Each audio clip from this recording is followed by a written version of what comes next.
بسم اللہ الرحمن الرحیم۔ اللہ تبارک و تعالیٰ کے پاکیزہ نام سے آغاز کرتے ہیں جو بہت مہربان نہایت رحم والا ہے۔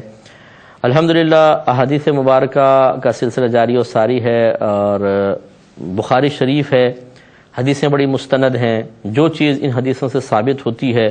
وہ یقیناً امت کے لیے ایک سند کی حیثیت رکھتی ہے۔ تو ابھی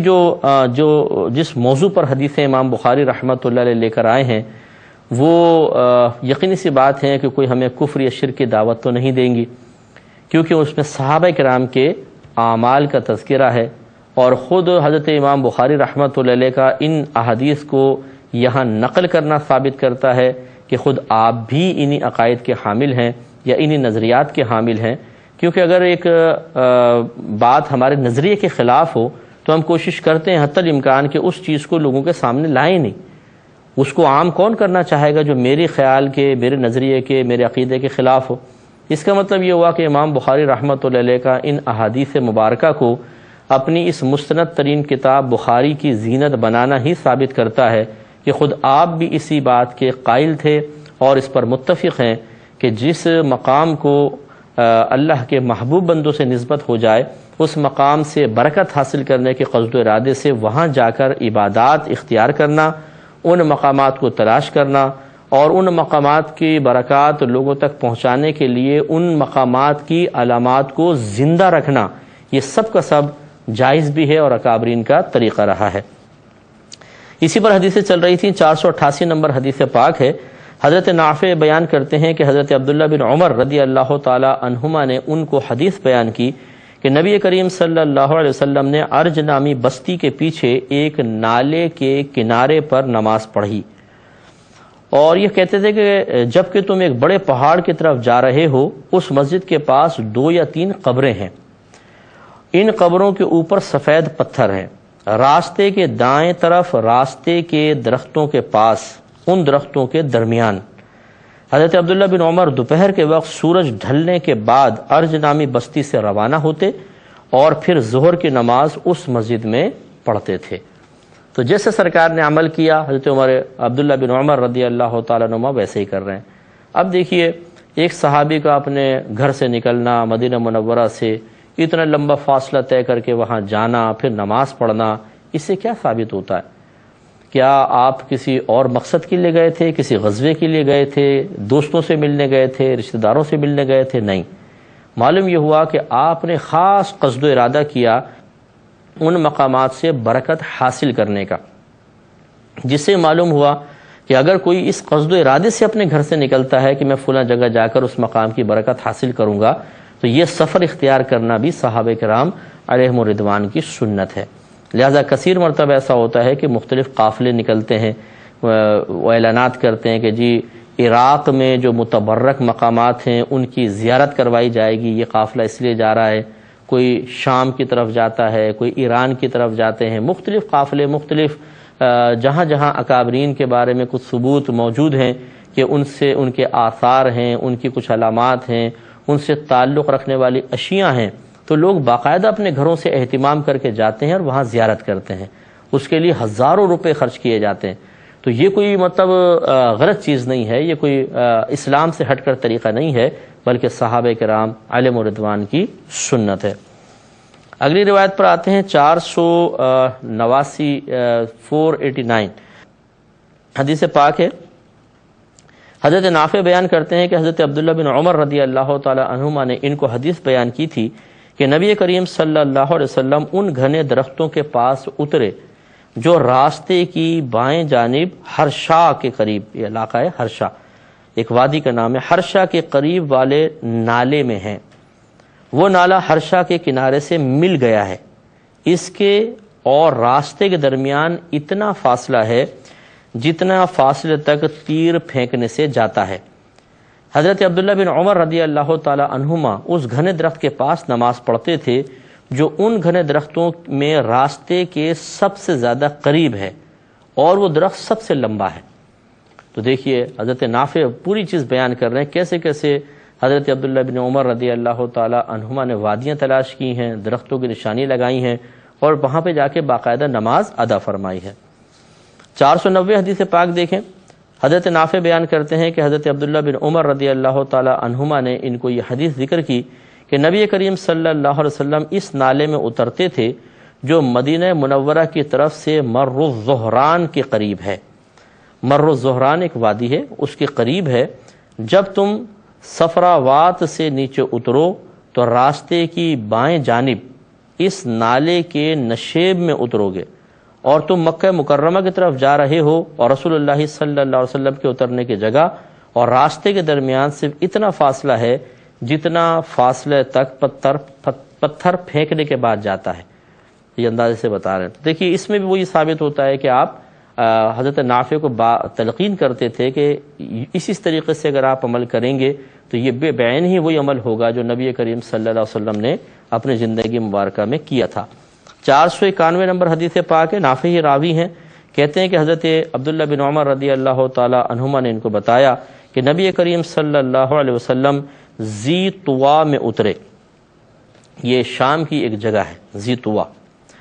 ذی طوا میں اترتے تھے اور وہیں صبح تک رات گزارتے تھے، اور مکہ مکرمہ روانہ ہوتے ہوئے صبح کی نماز یہیں پڑھتے تھے۔ اور ذی طوا میں رسول اللہ صلی اللہ علیہ وسلم کے نماز پڑھنے کی جگہ بڑے ٹیلے پر ہے۔ یہ وہ مسجد نہیں ہے جو اس سے نیچے بڑے ٹیلے پر بنائی گئی ہے۔ تو یعنی معلوم یہ ہوا کہ دیکھیں لوگ اس زمانے میں جہاں پتہ چل جاتا تھا کہ رحمت کونین صلی اللہ علیہ وسلم نے نماز وغیرہ ادا کی ہے تو وہاں مسجدیں بنا دیا کرتے تھے تاکہ دور سے لوگ جان جائیں کہ یہاں پر یعنی جیسے کسی کو پتہ چلا کہ وہاں سرکار تشریف لے گئے تھے، وہاں آئیں۔ اب مقام تلاش کرنا ذرا مشکل ہو جاتا ہے تو اس مقام پہ ایک مسجد بنا دیں تاکہ وہ مقام اس مسجد کی وجہ سے محفوظ ہو جائے اور بعد میں آنے والوں کے لیے کوئی پرابلم نہ ہو، اور اس طرح وہاں پر آ کے لوگ برکت حاصل کر لیں۔ تو یہ کہ غلطی کی نشاندہی بھی کر رہے ہیں۔ آپ نے فرمایا کہ ذی طوا میں رسول اللہ صلی اللہ علیہ وسلم کے نماز پڑھنے کی جگہ وہ بڑے ٹیلے پر ہے۔ یہ وہ مسجد نہیں ہے جو اس سے نیچے بڑے ٹیلے پر بنائی گئی ہے۔ اس کا مطلب ہے کہ بڑے ٹیلے پر بھی ایک مسجد بنی ہوئی تھی، ایک نیچے بنی ہوئی تھی۔ فرمایا کہ جو اوپر بنی ہوئی ہے نا، ادھر سرکار نے نماز پڑھی تھی اس مقام پہ، جس پہ بعد میں لوگوں نے اس کو وہاں پہ مسجد بنا دی۔ تو اس سے معلوم ہوا کہ آثار بزرگان دین کی حفاظت کرنا یہ ہمارے اکابرین کا طریقہ رہا ہے، نہ یہ کہ اس کو بالکل مٹا ڈالنا، اس پہ بلڈوزر چلا دینا۔ یہ طریقہ صحیح نہیں ہے، یہ صحابہ کرام کے طریقے کے خلاف ہے۔ 492 نمبر حدیث پاک دیکھیں، نافع بیان کرتے ہیں کہ حضرت عبداللہ بن عمر رضی اللہ تعالی عنہما نے ان کو حدیث بیان کی کہ نبی کریم صلی اللہ علیہ وسلم اس پہاڑ کے دونوں راستوں کی طرف متوجہ ہوئے جو آپ کے اور کعبہ کی طرف طویل پہاڑ کے درمیان ہے۔ پس جو مسجد وہاں بنی ہوئی ہے اسے اس مسجد کے بائیں جانب رکھا جو ٹیلے کے کنارے پر بنی ہوئی ہے، اور نبی کریم صلی اللہ علیہ وسلم کے نماز پڑھنے کی جگہ اس کے نیچے سیاہ ٹیلے پر ہے۔ ٹیلے سے تقریباً 10 ہاتھ چھوڑ کر تم اس جگہ اس پہاڑ کے دونوں راستوں کی طرف منہ کر کے نماز پڑھو جو پہاڑ تمہارے اور کعبہ کے درمیان ہے۔ تو یہ دیکھیں ترغیب دے رہے ہیں نماز پڑھو، کیونکہ سرکار نے یہاں پر نماز پڑھی ہے۔ تو اس سے معلوم ہوا کہ یہ اکابرین کا طریقہ رہا ہے کہ جہاں جہاں کوئی کسی چیز کو تعلق ہوا ہے نبی کریم صلی اللہ علیہ وسلم سے، اس جگہ کو محفوظ رکھا جائے، وہاں نماز ادا کی جائے، برکت حاصل کی جائے۔ تو اسی طریقے سے دیکھیں یہ اکابرین، اب تھوڑا سا میں آپ کے گزارش کرتا ہوں، بڑی توجہ سے اس بات کو سماعت فرمائیے گا کہ جہاں پر ایک بزرگ تشریف فرما ہوئے یا رحمت کونین صلی اللہ علیہ وسلم نے نماز ادا فرمائی تو وہ مقام متبرک ہو گیا، صحابہ کرام اس کی تعظیم کر رہے ہیں، وہاں جا کے نماز پڑھ رہے ہیں، برکت حاصل کرنے کا قصد و ارادہ ہے۔ تو خود سوچئے کہ جہاں وہ ہستی موجود ہوگی کہ جس کے قدم اس مقام پہ لگے تھے تو مقام بابرکت ہو گیا، تو وہ ہستی کس قدر بابرکت ہوگی اور اس کے اطراف کا مقام کس قدر بابرکت ہوگا۔ لہذا جب رحمت کونین صلی اللہ علیہ وسلم کسی وادی سے گزر کے وہاں نماز پڑھ رہے ہیں، وہ بابرکت ہو گئی، تو جس روضے میں سرکار جلوہ افروز ہیں سوچئے کہ وہ کس قدر بابرکت ہوگا۔ تو جب ہمارے اکابرین جیسے حضرت عبداللہ ابن عمر رضی اللہ تعالی عنہما جیسے صحابی ان مقامات کو تلاش کر کے وہاں نماز پڑھ رہے ہیں اور وہاں کا قرب چاہتے ہیں تاکہ برکت حاصل ہو، تو اگر کوئی حصول قرب اور برکت کی نیت سے مدینہ منورہ سرکار کے روضہ انور پہ حاضری دیتا ہے تو یقیناً اسے بھی بہت ساری برکات حاصل ہوں گی۔ ایسے ہی جو صحابہ کرام مدفون ہیں کہیں پر لازم بات ہے وہ بہترین نفوس قدسیاں ہیں، تو جس مقام پہ وہ مدفون ہیں وہاں تو مسلسل ان کا جسم اس مقام سے مس ہو رہا ہے، تو اس جگہ کی برکت کا عالم کیا ہوگا کہ جہاں پر تھوڑا سا قدم مس ہو جائیں، ایک نمازی پڑھ کے آپ تشریف لے جائیں، وہ مقام بابرکت ہے، تو جہاں قیامت تک ان کا جسم موجود ہوگا اس مقام کی برکات کا عالم کیا ہوگا۔ ایسے ہی ہمارے اولیاء اعظام صالحین جو اپنے مزارات میں جلوہ افروز ہیں، دیکھیے اس سے ذرا توجہ کیجئے، جہاں سرکار نے نماز پڑھی وہاں مساجد بنا دی گئیں تاکہ وہ آثار محفوظ ہو جائیں۔ اسی طریقے سے اگر کوئی بزرگ فوت ہوتے ہیں اور ان کی قبر مبارکہ کی تعیین کے لیے اور ان کی قبر کو عام لوگوں کی جانب سے بے حرمتی سے محفوظ رکھنے کے لیے، اور اس لیے کہ صحابہ کی طرح دیگر لوگ بھی اگر اس مقام پہ برکت کے حصول برکت کے لیے آئیں تو ان کو بیٹھنے میں آسانی ہو، کوئی قبہ وغیرہ بنا دیا جائے تو اس میں بھی کوئی حرج نہیں ہے۔ ویسے قبور پر عمارت تعمیر کرنے کو یا اس کو پکا کرنے کو سرکار نے منع فرمایا، لیکن وہ اس وقت کہ جب بغیر کوئی کسی مقصد کے ہو یا غیر کسی قوم سے مشابہت کا ارادہ ہو۔ اگر یہ پاکیزہ ارادہ ہو کہ قبر کو عام قبروں سے ممتاز رکھا جائے تاکہ اس کی بے حرمتی نہ ہو، کیونکہ لوگ عام قبور پہ چڑھ جاتے ہیں، بے حرمتی کر دیتے ہیں، اور اس پہ ایسی ایک چھت وغیرہ بنا دی جائے کہ اس کے سائے میں لوگ آرام سے قرآن پڑھ سکیں، ذکر الہی وغیرہ کر سکیں، اور کچھ دیر ٹھہرنا چاہیں تو ٹھہر سکیں، تو ان مقاصد کے لیے اس طرح کی تعمیرات میں حرج نہیں ہے۔ ہاں یہ ضرور بات ہے کہ چیک بیلنس ضرور ہونا چاہیے، کوئی ایک کمیٹی ایسی ہو جیسے مجاورین وغیرہ ہوتے ہیں یا وہاں پہ انتظامیہ ہو کہ اگر کوئی خدا نخواستہ اس عقیدت میں غلوف سے کام لینے کی کوشش کرے تو اس کو بالکل روک دیا جائے، لیکن ان مقامات پر جانے کو ہی منع کرنا یا جانے کو ناجائز کہنا یہ صحیح نہیں ہے، کیونکہ یہ تو اکابرین کا طریقہ رہا ہے۔ اب نیا ایک باب شروع ہو رہا ہے، ابواب سترۃ المصلی۔ تو یہ باب قائم کیا ہے باب سترۃ الامامی سترۃ من خلفہ، یعنی امام کا سترہ ان لوگوں کا بھی سترہ ہے جو امام کے پیچھے نماز پڑھ رہے ہیں۔ اس کے تحت کئی حدیثیں امام بخاری رحمۃ اللہ علیہ لے کر آئے ہیں، اور بہت سی حدیثیں ایسی ہیں جو ایک جیسی ہیں اور بڑا تسلسل ہے، تو میں کوشش کروں گا کہ جہاں پر یکسانیت بہت زیادہ ہے، بالکل ایک ہی جیسا مضمون ہے لیکن حدیثیں مختلف لے کر آئیں، تو میں ان کو ذرا تیزی کے ساتھ نکال لیں گے تاکہ زیادہ سے زیادہ حدیثیں ہمارے پروگرام میں شامل ہوں۔ تو 493 نمبر حدیث پاک ہے، حضرت عبداللہ ابن عباس رضی اللہ تعالیٰ عنہما اس کے راوی ہیں، اور یہ حدیث پہلے گزر چکی ہے، یہاں پہ دوبارہ ذکر کی گئی ہے۔ یہ بیان کرتے ہیں کہ میں ایک گدھے بلکہ گدھی پر سوار ہو کر آیا، اور اس وقت میں بالغ ہونے کے قریب تھا۔ نبی کریم صلی اللہ علیہ وسلم مینا میں لوگوں کو نماز پڑھا رہے تھے، سامنے دیوار نہ تھی، بس میں صف کے کچھ حصے کے آگے سے گزرا، پھر میں اترا اور گدھی کو چرنے کے لیے چھوڑ دیا،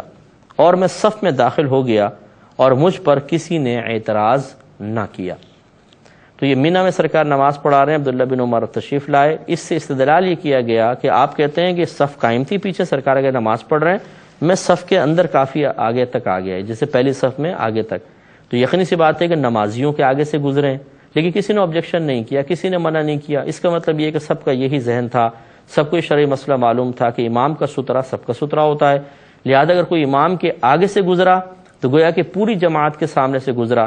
لیکن اگر کوئی امام کے سامنے سے نہیں گزرے بلکہ بعض نمازیوں کے آگے سے گزر جائے تو جماعت کے اندر اس کو نمازیوں کے آگے سے گزرنا نہیں کہیں گے۔ اور اس میں آپ نے فرمایا کہ میں ایک گدھے بلکہ گدھی پر سوار ہو کر آیا، تو یہ اپنے فوراً تصحیح کی کہ آپ نے پہلے گدھے کا لفظ کہا، مذکر کا ذکر کر دیا، لیکن تھی وہ مؤنث، تو پھر آپ نے فوراً اپنی تصحیح کر دی کہ گدھا نہیں بلکہ گدھی پر سوار ہو کر آیا۔ تو یہ بھی ایک اچھی چیز ہوتی ہے کہ جب انسان کوئی بات بیان کر رہا ہو تو وہ کوشش کر، اگر وہ نیک ہے، پرہیزگار ہے، صاحب تقویٰ ہے، اور وہ اس بات کا اہتمام کرے کہ ایک لفظ میں بھی میری غلط بیانی نہ نکلے، تو یہ بہت اچھی بات ہے، اور یہی حضرت عبداللہ ابن عباس رضی اللہ تعالیٰ عنہما نے کیا۔ اور کہتے ہیں کہ سرکار کے سامنے دیوار نہیں تھی، گویا کہ سترہ تھا، وہ بھی آگے آ جائے گا کہ سرکار ہمیشہ سترہ قائم کر کے پھر نماز پڑھایا کرتے تھے۔ تو یہ کہتے ہیں میں آیا اور میں صف میں شامل ہو گیا۔ تو اس لیے اس سے مسئلہ معلوم ہو گیا کہ جیسے مثال کے طور پہ عیدگاہ میں نماز ہو رہی ہے، امام آگے کھڑے ہوئے ہیں اور کوئی شخص آتا ہے اور وہ دیکھتا ہے کہ صف کے اس جانب جگہ خالی ہے، تو یوں پیچھے سے گھوم کر آنے کی ضرورت نہیں ہے، بلکہ وہ نمازیوں کے آگے سے یا بالکل سامنے سے گزر کر اس جگہ تک جا سکتا ہے، یہ نمازیوں کے آگے سے گزرنا نہیں کہلائے گا۔ 494 حدیث پاک ہے، حضرت ابن عمر رضی اللہ تعالی عنہما سے یہ روایت ہے کہ نبی کریم صلی اللہ علیہ وسلم جب عید کے دن باہر نکلتے، یعنی عید پڑھانے کے لیے، تو آپ نیزہ لانے کا حکم دیتے جو آپ کے سامنے گاڑ دیا جاتا تھا، پھر آپ اس کی طرف نماز پڑھتے اور لوگ آپ کے پیچھے ہوتے، یعنی صفوف قائم کر لیتے، اور آپ اس طرح سفر میں کرتے تھے، یعنی اسی طرح آپ سفر میں کرتے تھے، اسی وجہ سے حکام نیزہ رکھتے ہیں۔